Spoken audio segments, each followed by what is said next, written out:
আসলে আমি খুব গরিব। আমার মা খুব অসুস্থ। কোনো কি কাজ করব এইটা ভেবে কুল পাই না। তো একদিন দেখি যে আমার মতো মেয়েরা রাস্তায় অনেক কিছু বিক্রি করে, পান বিক্রি করে, মানে অনেক ধরনের জিনিস, হকারে মাল বিক্রি করে। আমি ডাব বিক্রি করব, ডাব কিনবো, কিনে বিক্রি করব। তো সিদ্ধান্ত যখন নিছি, তারপরে কই বিক্রি করব? রাস্তার সাইডে বিক্রি করলে মানে রাস্তার লোকে চিল্লাচিল্লি করে আছে। তাইলে এক কাজ কর, ওই ইয়াতে কমলাপুলের বাস স্ট্যান্ডে ওইখানে ডাব খুব চলে। তো তুই ডাবের ব্যবসা যত করতেছিস, তাহলে ওইখানে যা। ওইখানে গেলে দেখবি তোর ভালো বিক্রি হবে। লাগারিতি করে ডাব নিয়ে গেছি। আসলেই সারাদিন ভরে ডাব বিক্রি করছি, করার পরে যা নিছি শেষ, মানে ভালোই ইনকাম হচ্ছে, বিক্রি হয়ে যায়। তো অন্য দিনের মতো ওই দিন কেউ নিয়ে গেছে ডাব, নিয়ে গেলে এক ভ্যান ডাবের ভিতরে দুইটা ডাব আছে, সেও একটা নিল। এরকম করে মানে ওই দুইটা বিক্রি হয়ে গেল। তারপরে দুইটা লোক আসছে, এসে বলতেছে, এই ডাবলি তোর কাছে ডাব আছে? তো আমি বললাম, ভাই আমার কাছে তো নাই, বাসায় আছে।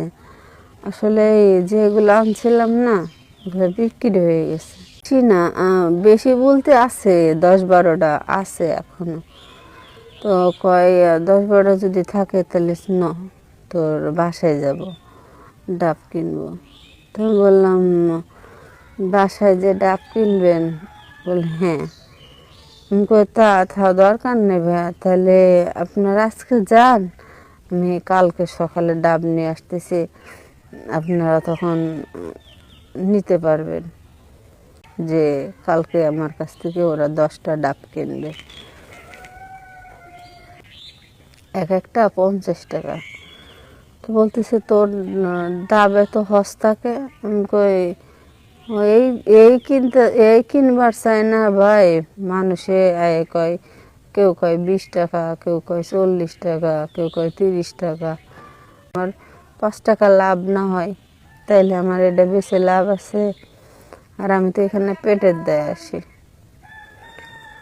তো সেই সময় কথা শুনে সে বলল যে আচ্ছা, সমস্যা নেই, তোরে আমরা আরো বেশি করে দেবো। তো আমি বললাম, আচ্ছা ঠিক আছে, বেশি যদি দেন তাহলে তো ভালোই হলো।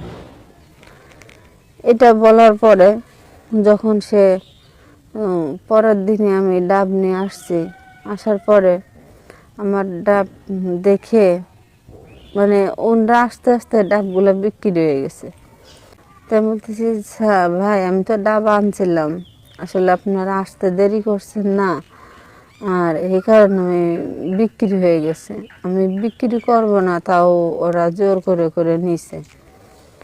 কয় আচ্ছা, তাহলে আজকে কি বাসায় ডাব আছে? বললাম যে হ্যাঁ, আজকে বাসায় ডাব আছে ভাই। কয় তাইলে চল। তো রেল রাস্তা দিয়ে আমি হেরে নিয়ে যাইতেছি, এগো দুজনরে নিয়ে। তো এগো দুজনরে নিয়ে যখন যাইতেছি, ওরা তখন আমারে ইসে নিয়ে গেছে, রেল রাস্তার পাশে জঙ্গল আছে, জঙ্গলে নিয়ে গেছে। তো বলতেছি, ভাই এখানে তো ডাব নেই, ডাব আছে বাসায়, আপনি এখানে ডাব চাইলে আমি ডাব কীভাবে দেবো? তাই না, তোরা এখানে ডাব দিতে হবে। তারপরে তারা আমার ডাবটা খাইলো। আসলে যে আমি কখনো ভাবি নাই যে আজকে আমার সঙ্গে এরকম কিছু হবে। একটা অসহায় একটা কুমারী মেয়ে আমার সঙ্গে এরকম করা ওদের ঠিক হয়নি। দেওয়ার পর আমি ব্যথাতে যে যাব, বাড়িতে যাব, যাইতে পারতেছি না। আমি রেল রাস্তার পাশেই শুয়ে রয়েছি। শুয়ে দেখে আরও রেল রাস্তা, কিন্তু রেল গেট, রেল রাস্তা এগুলো কিন্তু ভালো না। সে আমার সঙ্গে একই কাজ করলো। করার পরে সে আমার মাত্র 100 টাকা দিল। আসলে মেয়েদের কোনো জায়গায় শান্তি নেই, ফুটপাতে থাকে। সেই মেয়েরা কিন্তু কখনো ভালো থাকতে পারে না। কেননা জানেন, ওরা ভালো থাকতে দেয় না। কতগুলা হিংস্র মানব আছে না, ওরা মেয়েদেরকে দেখলে তাদের উপরে ঝাঁপিয়ে পড়ে।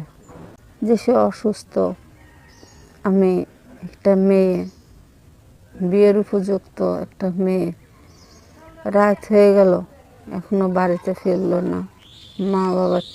মা তো টেনশন হবে। তো আমি যখন আস্তে আস্তে বাড়ি ফিরতেছি, তখন আমার মা আমারে দেখে,